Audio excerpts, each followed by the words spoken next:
Cotten Group at Simply Vegas. I am here with a brand new decade with your January 2020 monthly market report. We're going to jump right into the news. So we talked a little bit last year, right there towards the summer, about the possibility of recession.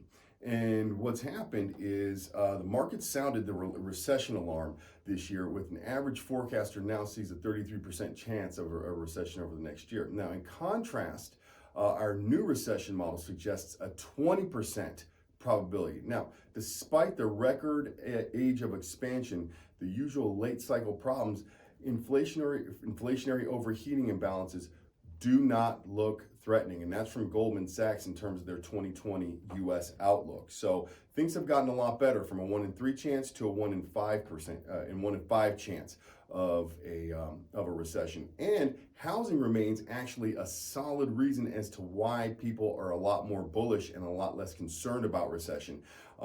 If you remember, we talked a little bit about this.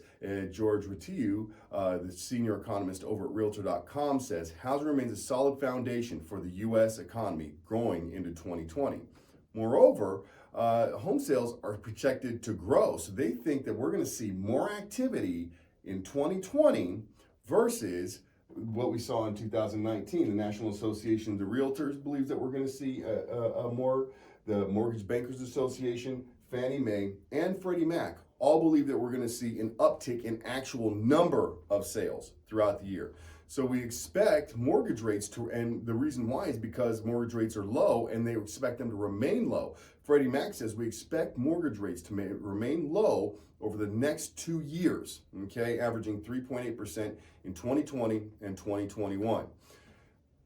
The 30-year mortgage rate is projected to remain stable throughout 2020. So it's not just Freddie Mac saying that they believe that mortgage rates are going to remain low. We also have Fannie Mae saying the same. They think they're going to see a decrease to 3.6%. The Mortgage Bankers Association, they think they're going to hold stable around 3.7%. And the National Association of Realtors still thinks that they're going to remain below 4%, projected into 2020. So the biggest issue that's actually facing our market right now is an inventory shortage. Last month, I told you that we're starting to see a decline nationally, that trend had followed here locally, and that is what the biggest concern is going into 2020.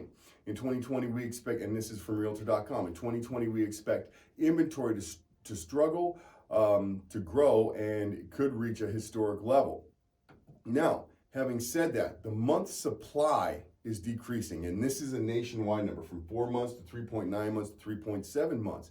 And generally speaking, for a normal market, we want it to be somewhere between generally like 3 and 6 months.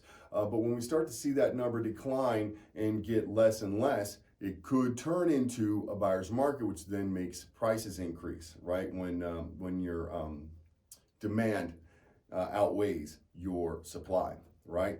But on the flip side of that coin are builders, right? And we now expect single family housing starts and sales of new homes to increase substantially, aided by a large uptick in new construction as builders work to replenish inventories drawn down by the recent surge in new home sales activity. And this is from Doug Duncan, the chief economist over at Fannie Mae. Now, despite improvements to new construction and short waves of sellers, next year will once again fail to bring a solution to the inventory shortage, right? Just a lot of people aren't comfortable selling, right? And as millennials embrace home ownership and take advantage of this year's unexpectedly low mortgage rates, demand is outstripping supply, causing inventory to vanish, right? And this is from George Ratiu over at Realtor.com. The issue is further compounded by the fact that sellers tend to be more reluctant to list during the colder time of the year, when the market typically goes through a slowdown, right? And I said last month that we're starting to see a trend where we see that inventory declining, and it's actually advantageous to list your home in that sort of scenario. I actually did an In the Car with Cass with that, explaining the same exact scenario. Now, as shoppers, George continues, as shoppers modify their strategy for navigating a housing market that has become more and more competitive due to rising prices and low inventory, the search for a home is beginning earlier and earlier, with housing inventory across the U.S. expected to reach record lows in 2020. We expect to see this trend continue through the new year. Okay, and whoopsie. And this is from Move.com. It's an interesting survey that they've done. Now, people have begun their home search earlier since 2015. So when someone's anticipating buying a home, they've begun to search for new houses much earlier than they had then, and that's been an uptick year after year. Now, in January 2019 fell 1 percentage point behind February 2019 for the highest number of views per listing, right? And in 20% of those of the largest markets nationwide, it was actually number one, where it wasn't second to February. So you got to realize there are a lot of buyers that are out there looking at houses right now. And if this year, at least with Move.com's matrix, or metrics rather, mirror last year, then there are a lot of folks out looking at houses right now. So if something you've been thinking about selling and said, hey, I'm going to wait for that spring season, it may not actually be the best idea. Showing Time, that's an app that we use to request showings, and the nation's 12.6% growth in home showings compared to 2018. So there was growth in 2019 from 18, was the most significant jump in buyer traffic during the current 4-month streak of the year-over-year increases. And the West region, okay, that's where we are, saw the greatest activity and growth with a 23.1% jump. So as you see, we had a huge jump over here in the West, highly outpacing the South, Northeast, and Midwestern markets by showing time. And moreover, we expect home prices to rise another 5% over the next 12 months. So when we start seeing that increase in activity, and we start to see that we're getting less and less inventory, and we start to see that inventory begin to constrict, then now we're saying, okay, we're a little bit more bullish, because if you remember, if you go back to my market reports over the last few months, we were actually looking at about a 3.5% to 4%. Well, Frank Martell, who's the CEO of CoreLogic, is now saying he expects a 5% increase over the next 12 months. And he's not alone, right? In 2019, we ended up at about 3.5% nationwide. So we see a 5.4% projection from CoreLogic. Fannie Mae is projecting 4.1%. The Zelman report, that's the Z report, is at 3.9%. NAR 3.8%. Freddie Mac is at 2.8%, and the Mortgage Bankers Association, which is right behind my shoulder, they're projecting 3.1%. So still, people are predicting appreciation over this next year. And then, with 2.8 being, kind of the average over the next year, they're also saying they project the home prices to continue to grow, not at a huge rate, but at least at somewhat of a rate over the next 5 years. In 2021, they're expected 2.3, 2.6 in 2022, and then jumping back up to about normal, because normal's around 3.5%. Out in 2024. So a lot more bullish, just a lot more bullish in terms of our outlook going into 2020 versus where we're at last year, if you recall those market reports. Now, in real dollars and cents, what does that mean to you? So let's say we're talking about a $250,000 home price. And if we use the figures that were just on the last slide, right? Somewhere between 5.4 and I think the lowest was maybe 2.3. But if we use those figures year after year, what we're looking at over the next 5 years is for someone who buys a $250,000 house now, we're potentially looking at $47,500 of additional net worth that you'd be putting in your pocket from appreciation alone.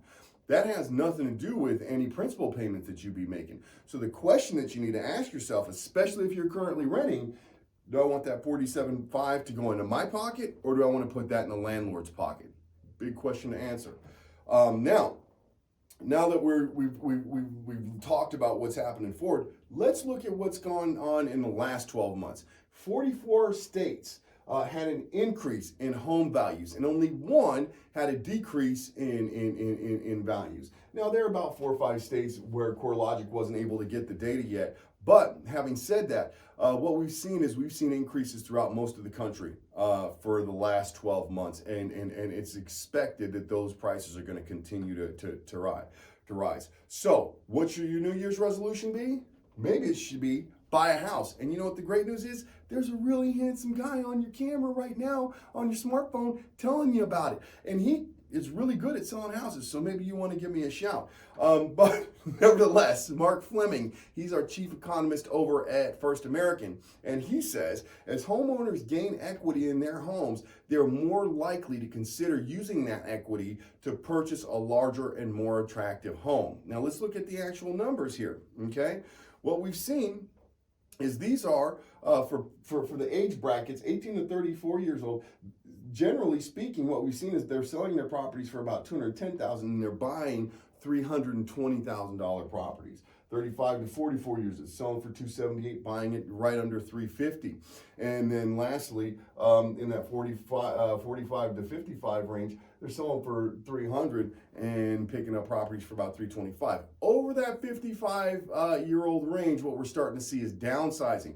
But this shows you that a lot of people right now are utilizing the equity that they've earned over this last bull run to then use that equity and go buy either a larger house or a more attractive house that's better to fitting their needs, guys. And that's what we're seeing right now in the market. So if you've thought about, is now a good time to upgrade, it very well could be, and that's what the trends are showing. As always, you guys, I have these resource slides for you, okay? Is it gonna go? Okay. These are my sources. There they are. Yay. No. Dang it. Went away. Sorry. There are resource slides back there, guys. So if you ever have questions about where I'm getting my information and that sort of stuff, by all means, just shoot me an email or DM me or whatever, and I will share that stuff.